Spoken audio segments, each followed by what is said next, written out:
Hello, welcome back. It's Artist Cycling, and I'm Greg Leach, working furiously away on finishing this painting, another in my ongoing series of looking back, being inspired would be the best phrase, being inspired by famous paintings from art history. You may recognize this one. It is Matisse's The Dance that I'm looking at this time, more as a beach party. So before I finish all the background, I wanted to come back in here and just get these last two figures completed. And again, trying to come in a little bit closer for you all to be able to see the mixing process. So I had drawn this hand a while back, so I needed to sort of lay the lines again because those lines become important in the mixing process. And so I'm starting with the figure behind this hand. So this is a woman in the blue bikini shoulder. And you see, occasionally I'll take my finger and move some color. You notice I looked at my fingertip first, make sure I didn't already have other colors on it, or at least colors that I didn't want to go there on it. And so now so that's the deltoid muscle, that of course moves into her breast, and here I'm realizing that her elbow would really help clarify things here. So I've added that into the piece, going on out into the border space. And now, since most of her body is this maroon, purple, blues, with the orange where the sun is striking, I figured that should be appropriate to follow through. And of course here, that space between the clavicle, I believe it's called the deltoid, the trapezium. See, I paid attention 50 years ago in anatomy class and figure drawing. So that's a little bit of that shadow created by her neck and in that hollow in the top of the shoulder, and then laying in the purple vermilion tones to get her arm. And because that arm's in shadow and it's behind the woman here in the orange bikini, admittedly you can only see the strap. But, so her hand is in front. We really don't know where the other woman's hand is going, and ultimately it doesn't matter. But now we'll shift over to her face. There was a period I so liked Elmer Bischoff's work, part of the Bay Area artists, figurative artists.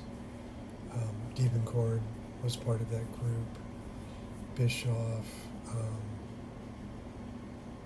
sorry, some of the other names are escaping me. But Bischoff would always use red noses, almost red check marks. And I used those for a while, sort of as another homage, just like these paintings are homage paintings. But that was a stylistic homage. And while I have moved away from that, occasionally it's still the right way to go. Although in this case, I'm really wanting the light catching her face. You can see, of course, I'm thinking about where to go next. So my paint table, this painting, by the way, is 44 inches tall by 64 inches, so 5'4". The painting is taller than my wife and half of my sister-in-law's. Wider than they are tall, if I didn't say that right. So now laying in, and you'll see I struggle with this face just a little bit. Yeah, I struggle with paintings all the time. And that's a good thing. I have an art historian friend who's since retired from teaching, but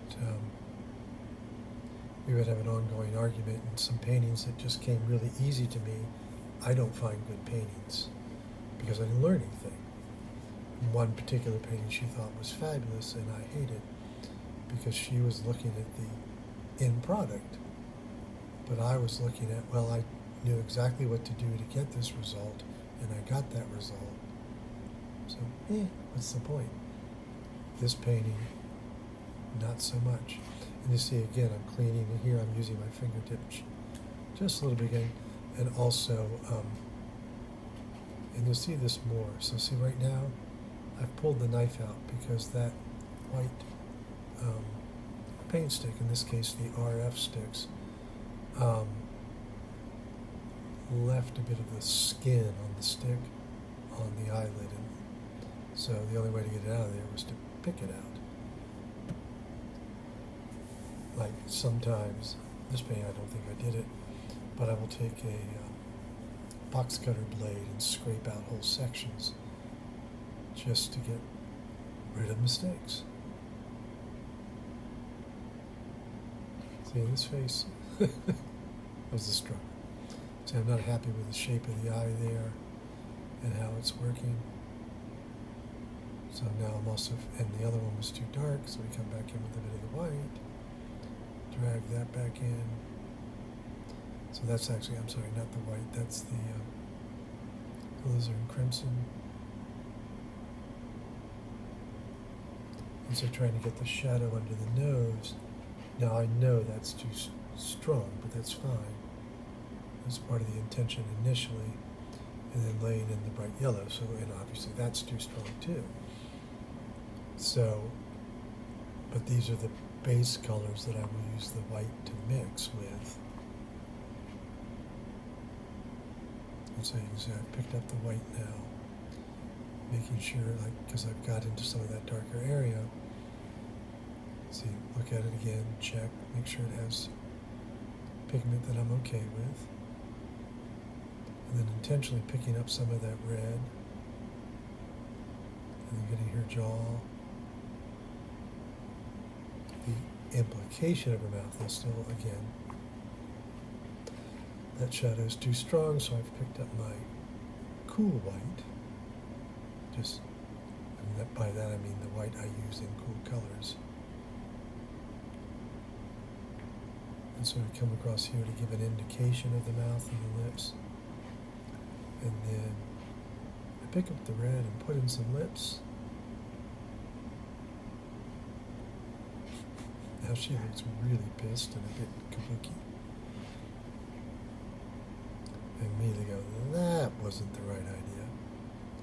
So take the white and soften that and blend it in, so I've got a bit of an orange into the yellow. And now you get a much more subtle mouth than there was before. I think I feel like that was, but I'm still not super thrilled with these eyes.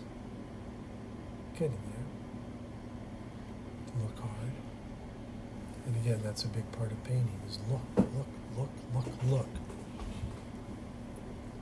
And if you're working from a subject in front of you, you should spend more time looking at the subject and looking at what you've done than actually doing. So in the time-lapse videos, you don't notice that. Boy, that was a teeny mark, wasn't it? Just a little blip.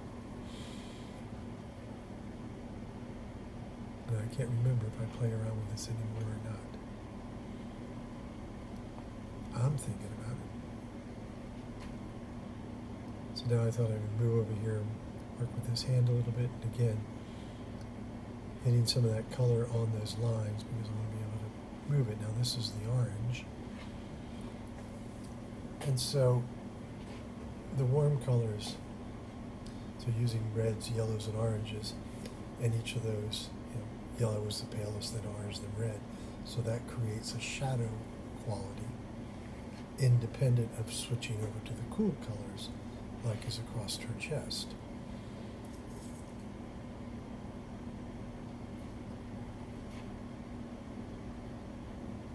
And so now working into the hand.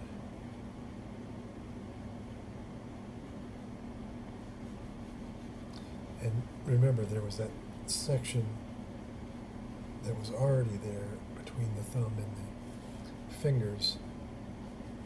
One of my more favorite muscles in the hand, particularly when you squeeze together. You get a little ball in my hand.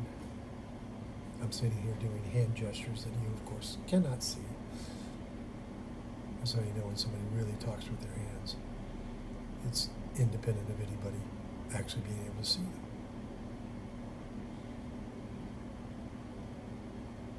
So again, these vertical strokes help show the tendons in the hand without so much being totally literal.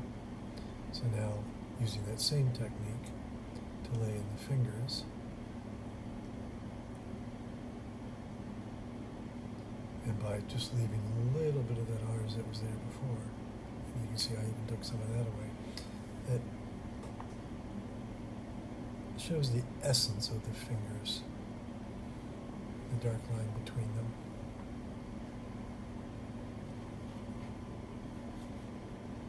And now, the back side of the forearm.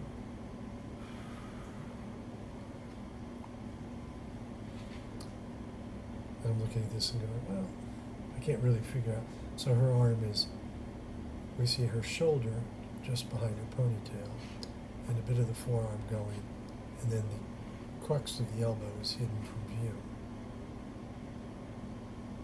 And then this arm is going perhaps straight up or reaching out towards the woman in blue. It is not obvious nor necessary to be delineated. So after laying in the yellow, I move over into the orange and then soften that transition a bit. Think about it, clean it, soften that line a little bit more.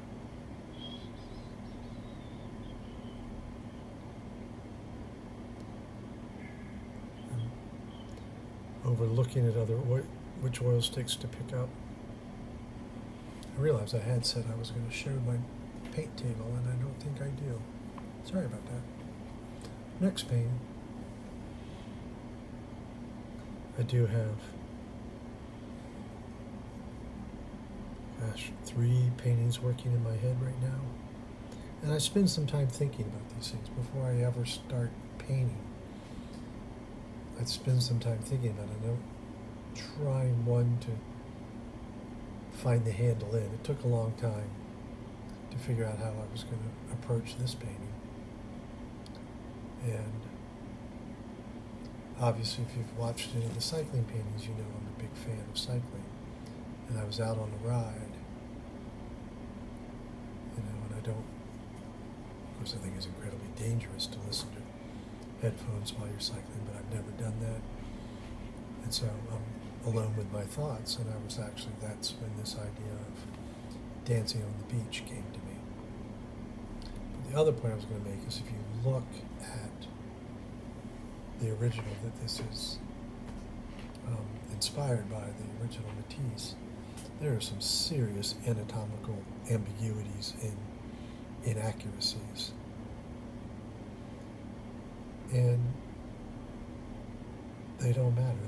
They in many ways help create the piece. And in the original that I'm again inspired by, they're all holding hands, and that just didn't work for me. So just softening this neck transition here, dragging a little bit of that shadow area created by her shoulder blades, and then tying her neck in. And I will spend some time holding that pose and feeling the muscles to make sure I'm not wholly inaccurate in what I'm trying to create. So now working on this ear. Ears are always a challenge.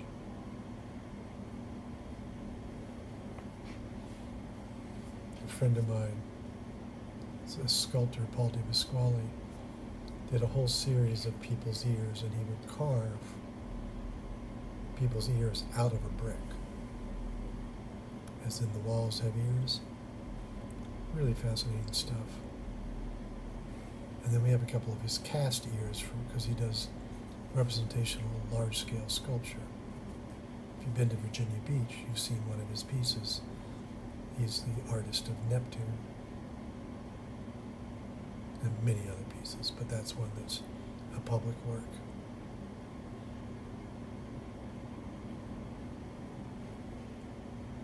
I don't know if you heard that it's Friday night as I do this, so the main drag not far from the house has got the people driving fast. It is getting on towards 10 o'clock. So less than positive decisions being made while driving.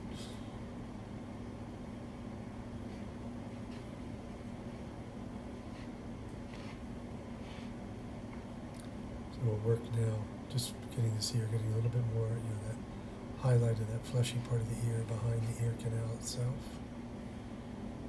That looks pretty good. I believe we move into the rest of her face now.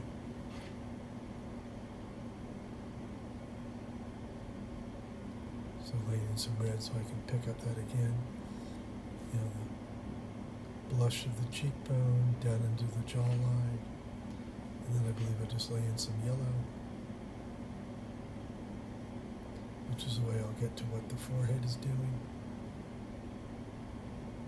And just go ahead and mix those right into the red, and that's where you get some of this oranges. And plus it obviously softens. And then come back down along the ear. And then that color blends right into the, what is that called? The little piece of your ear that goes over your entrance into your ear canal. I'm sure it has a name. Enough people pierce it that it's got to have a name. Strengthen that jaw just a little bit.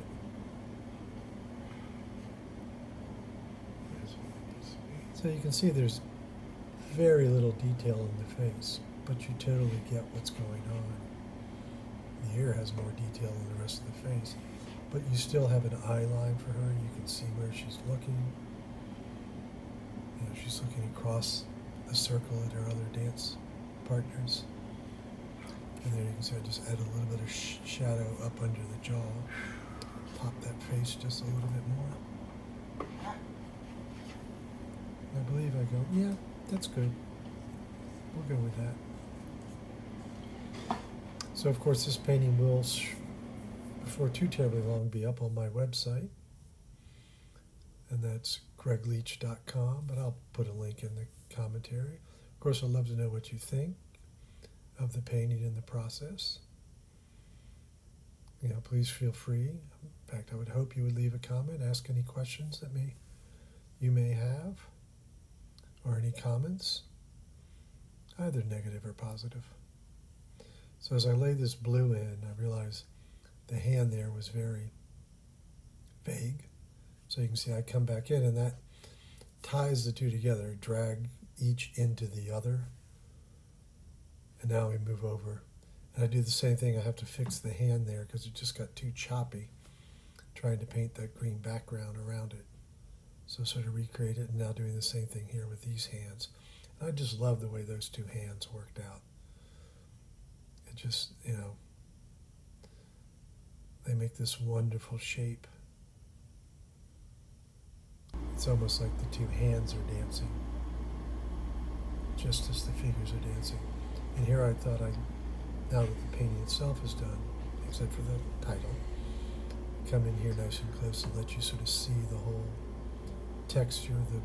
So you can see how the strokes follow her thigh, curve around the gluteus maximus here, twist up around the spine, and then the integration with the background and her back kind of blend together. How things push and pull, come and go. It's not a hard-edged reality. I know I talked about that in the previous video.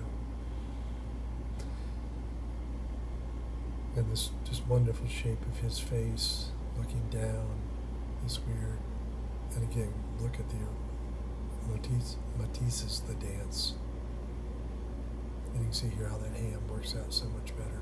But there's still, and then this hand behind his hand gets really over top of the leg. There's 3 different people overlapping there. We come down the G. So these green trunks have kind of boxed me, and that's why you see this transition of dark green on this side of the painting we're getting to, and a much paler green on the other side, because I had pale green trunks at the bottom and a darker green swimming suit. And so here you can see a little closer this face. That's slight indication of a mouth, down her abdomen, the face that we just finished painting, and on down the figure here into the green and her back as well. And that one blue-green leg I just love. So I'm pulling back out, let you see the whole painting again, and you can see how it all wraps together. And of course, the painting isn't done until it's titled Let's Dance and signed and dated. And I always date the paintings the day they're finished. You can see I had to crawl across the floor to get to the other side. So thank you all for watching. I appreciate it. Please leave a comment and a thumbs up if you feel so inclined.